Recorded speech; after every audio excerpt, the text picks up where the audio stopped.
Hello and welcome back to Aussie Frugal Family. My name is Rachel and on this channel we chat about the cost of living and how expensive everything is and how our family of four are making ends meet. We also occasionally talk about things like stockpiling or doomsday prepping because we live on a mountain. We're not super remote or anything like that. We are about 25-30 minutes away from proper things. But it is fairly rural in the sense that we only have one road up and down the mountain, and it's very important for us to be prepared for natural disasters because things like road closures happen. We lose access to power quite a lot. We lose access to water. A whole lot goes on up here. I don't know if I have spoken about this in one of my other videos, but every single year that I have been living in this house, something has happened over summer. So whether that has been the 2019 bushfires or 2020 COVID, then there were floods, then there was a landslide and the road was closed for like nearly 2 years. Then there was a tornado. And then last year there was a cyclone. So there's been a few things happening. We just want to get prepared. It is currently spring and it is warming up. And I can feel it. I can just feel that things are happening. I don't know what's going to happen this year. Hopefully nothing. But I do think it's important for us to assume that something will happen and get prepared for that. It's already been a bit of a risky start to bushfire season. It's very, very dry at the moment. We have had to get our water tank filled already once this year. Most years we don't have to, or we might have to get it done like once. But yeah, the fact that we've already filled it up and it's only the start of spring, that's not great. So yes, it is very bushfirey feeling up here at the moment. There's already been one on the mountain below us. So yeah, something's gonna happen. Let's get prepared. So what I'm gonna do in this video is I'm just going to show you an update of what we have currently got in our little stockpile. And I'm just gonna do a little bit of musing about what we may want to add to that and how else we can get prepared for the apocalypse, for doomsday. Something that has really stuck with me was on my first doomsday prepping video, someone was like, yeah, doomsday might just be like a bad work month. So true. We just want to be prepared for whatever we can get prepared for. So let's go have a look at what we currently have in our doomsday stash. So this is our real like doomsday cupboard, which is basically full of things that we can eat out of cans. This is for if there is no gas, there is no water, there's no power, there's nothing. We can't heat anything, we can't cook. We can still survive by eating stuff out of cans. I'm not going to pull them all out and show you, but you can see that we have quite a lot in there. I'm pretty sure there was another one here. I don't know. Did my husband eat one of those? There may not have been. I don't know. But yeah, we have a whole lot of these stews and soups. So lots of chunky stew over there and lots of the Campbell's soups over there. We also have been stashing some of our cans from Lighthouse Care that come in the $25 trolleys. So we've got 2 fruits, 2 of those. We have some baby potatoes and baked beans. We also have back there some more baked beans, and there is also spaghetti there as well. So yes, if all else fails, we do have some stuff in cans, and we have stuff to add to the stuff in cans. So, you know, maybe we want to have a soup, but we want a bit more chunk to it. We'll add some baby potatoes. I also have some cannellini beans over there for the same purpose. Just add a bit more protein to soup. Obviously, this is like an emergency stash. I know that things with rings don't last as long, but they still last a very long time. And the idea is we will eventually cycle through these as well, just not on a sort of regular basis. We're not going to be having a soup every week, but you know, in a year, maybe we'll get through all of them and we'll stock up again. Over here we also have one, whoa, lonely can of chicken. This is expensive, so I don't like buying it. I might buy more beans instead. And we also have some peach slices. Up here, we also have some, just some little hand sanitizers. I was going to stock this up with like medical things and stuff, but the kids can kind of access this. So I think I'm actually going to take those out as well and just make this emergency food. We also have some pasta sauce. We always have spaghetti in the cupboard just on a rotation, but I usually make my own pasta sauce. But again, if for whatever reason I can't do that, we have some of this. And then we just have a bunch of crackers as well. These will go stale. They're probably already past their best before date. Yeah, they are. But whatever, I don't care. We might even eat these because, like, I don't know if they're that useful in an emergency situation, and they're just sort of taking up space. So yeah, this is emergency food. Let me know what else I should have in there. Do you think maybe some more beans, just some more protein, stuff like that? I don't want to buy any more of this sort of stuff just because, yeah, we don't really eat it. It's going to take us a long time to get through it. And yeah. But yeah, that's what we've got in that cupboard. While we are on food, I'm going to show you our pantry. If you follow the channel, you will know, you will see this all the time. Like every week you will see my pantry. But what I have done is I have started a rotating stockpile of our basics. So the basics for us are flour, rice, pasta. I've got pasta and spaghetti just because I've got kids and that's easy.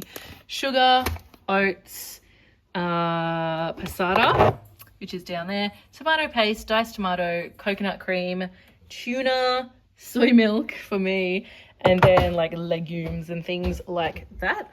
So what I've done is made sure that I have 4 of these at any given time. Once I open one, I put another one on the shopping list and I pop that at the back. So it's a rotating stockpile. And yeah, I always like to have 4 unopened ones. Well, always 3 unopened ones. And then when I open one, I buy another one. Does that make sense? So yeah, we have plenty of stuff like that. I'm sort of thinking about what else I would want to have in there, but those really are our basics. I might keep some more oats on hand. So I have opened this packet. So maybe I will try to always keep just one big packet of oats unopened. I don't know, because I do like the oats. They are very handy. Yeah, I mean, that's pretty much all I have. I do want to make sure that I have always one unopened packet of lentils, chickpeas, and black beans as well. I've just been a little bit lax on that lately. But yeah, let me know what else in terms of like ingredients you would keep in your cupboard. We do also have a chest freezer. There's not a lot in there at the moment, but I am going to try to keep at least 1 big bag of bread flour, maybe 2 in the freezer unopened, and then again I will rotate through them. Once I open one, I'll buy a new one, and then etc. A lot of people were asking about gas stoves and things like that. We actually have a gas stove attached to our bottle on the house. But if for whatever reason we run out of gas or something happens, we do have 2 gas stoves as well. I don't know why we have 2. I think I had one and my husband had one, and then we moved in together. I've also just got some paper plates here. This was just from, like, I was gonna just buy one thing for stockpiling every weekly grocery shop, but I just forgot. So I bought those.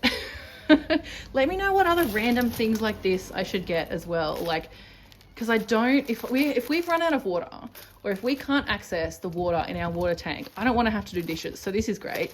I guess I should probably buy disposable cutlery as well to go with it. Do I just buy disposable cups? No, that's stupid. We have water bottles. Yeah, let me know what other sort of that stuff I should get as well. Another thing people mentioned was nappies, stocking up on nappies. I don't necessarily want to do that because I feel like kids are always growing out of nappies. What I do have is a whole lot of reusable nappies. So I used these for my first child. They were great. With the second, I have not been doing them because I have too much washing to stay on top of as it is. But I do think in an absolute emergency, these could come in handy. Obviously, they're not going to be great if we don't have access to water. But, you know, if there's like supply chain issues, something like a global pandemic or whatever happens and people are trying to stockpile nappies, we're sorted. You know, I have plenty of them. This is definitely enough for one child. My toddler will be toilet trained fairly soon anyway. So yeah, I'm happy to keep those. Someone suggested selling them. I don't think I will do that until both kids are out of nappies, just in case something happens, and they don't take up much space. They just slide in under the change table and it's fine. In terms of wipes, I don't really care. I would just use toilet paper if I have to. If toilet paper is running low, I will use cloths. We have plenty of that sort of stuff. It's not a priority right this minute. Just going back to the whole like gas stove cooktop situation as well, we do also have plenty of gas bottles. There's some up there and there are some in this bag as well. All of this is camping things as well. So this is like camping cooking equipment. We have pegs and things like that. We have pumps. We have a picnic basket. We have quite a lot when it comes to camping gear. We have tents, we have gazebos, we have mallets. My husband was quite big on camping before we got together. I always loved camping as well. So when we combined all of our stuff, we had quite a lot.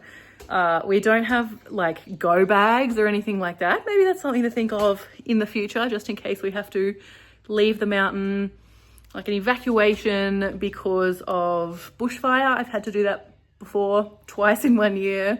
So yeah, that's something to think about. But right now we don't have that. Again, give me that advice because I'm just only starting out and I need to hear from some seasoned preppers. We do have a safe as well that I will probably put all of our important, very important documents in, just like birth certificates, things like that. It's supposedly fireproof, but I don't think any of them are technically bushfire proof, but at least it's something, right? And worst case scenario, we can just grab the safe and go. Now, I have spoken about the chickens and how they fit into our long-term prepping plan. Unfortunately, they're not doing what we thought they would do. We know that at least one of them is laying eggs.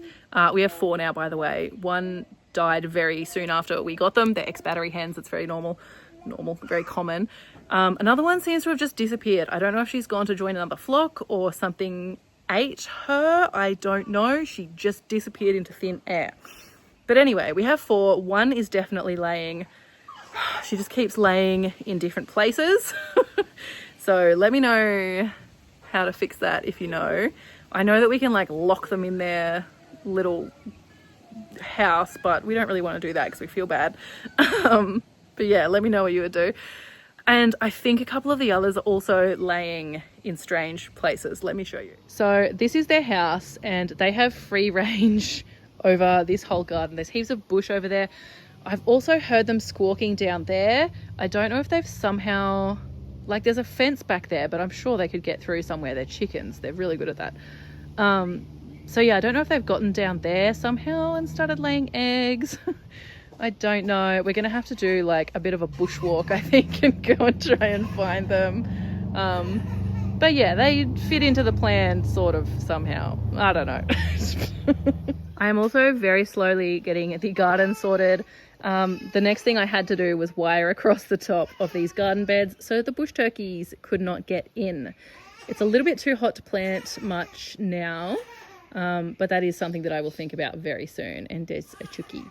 You won't be able to see it from here, but there is also a water tank on the chicken coop now.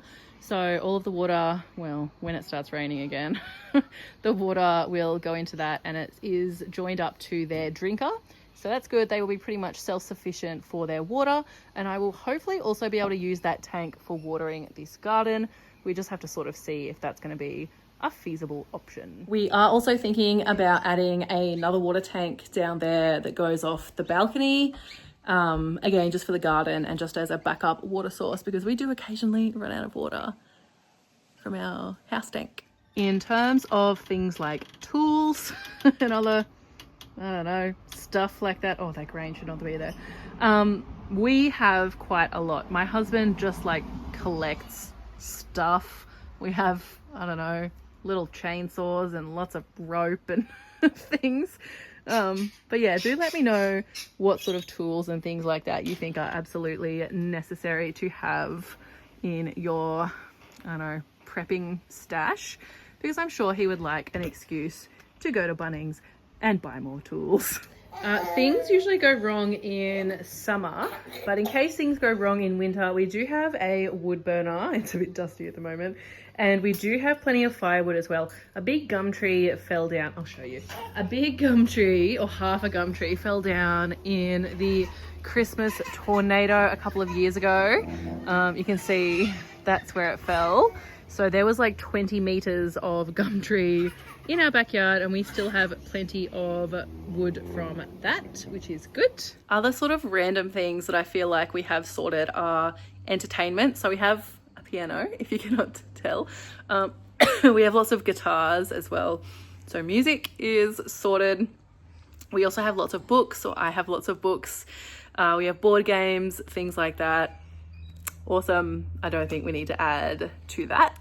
Personal care products, in terms of soap and things like that, I buy it in bulk. I buy Castile soap and we use that for everything. So I'm not super concerned about like making sure we have enough dishwashing liquid or like washing soap. And honestly, in an emergency situation, I don't care that much about washing with soap. I'm a bit of a dirty hippie. I'm happy to have a shower that's just hot water, or even just cold water. Just water is good. We have bought a DVD player and I'm stocking up on DVDs just in case, I don't know, internet goes down. Obviously we would need power. We do have a generator, which is good. We would look into getting solar as well. There's just some stuff that we need to do on the house before making a big expense like that happen. But yeah, entertainment, I think we've got pretty covered. Anyway, so that was a bit of a everything video. I could get out the camping gear and show you, but I don't want to because it's heavy and there's lots of it and it's all under the stairs. But yeah, we've got that. We've got eskies. We've got all the sort of camping stuff sorted. But yeah, let me know what else we can do. People had such good ideas last time. I am thinking about making a little toilet paper stockpile. Not that I think toilet paper is the most important thing in the world when the proverbial hits the fan. But yeah, I guess it would be nicer to use toilet paper than not use it. Also thinking about putting in bidets, not even necessarily for prepping reasons, just because I feel like that's a bit more hygienic anyway. So yeah, let me know if you have one of those or if you have any suggestions. But yeah, that's about it. That's all I have to share at the moment. I am hoping to do a bit more prepping stuff. So yes, if you're keen to follow along with that journey, what are you doing? Then give me a follow. And I will see you in the next video. Thank you so much for watching. Please give me your ideas. I will talk to you in the next video. Goodbye.